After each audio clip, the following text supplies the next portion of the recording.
Нека видим какво си спомняте от урок номер 3. Превод от английски на български.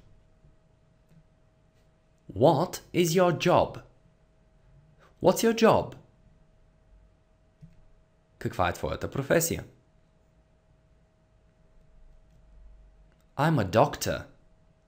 I am a doctor. Аз съм лекар.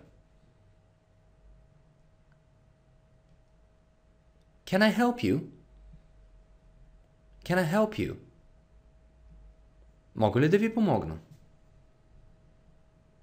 I have a reservation. I have a reservation.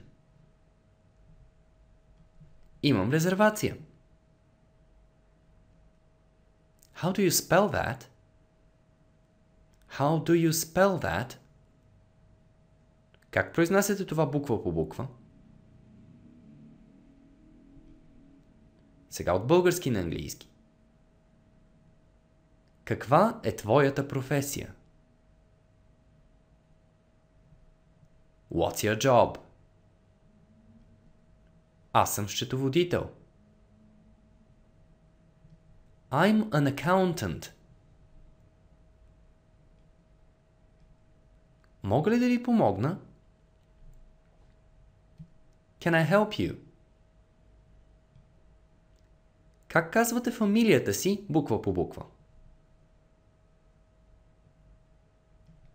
How do you spell your surname?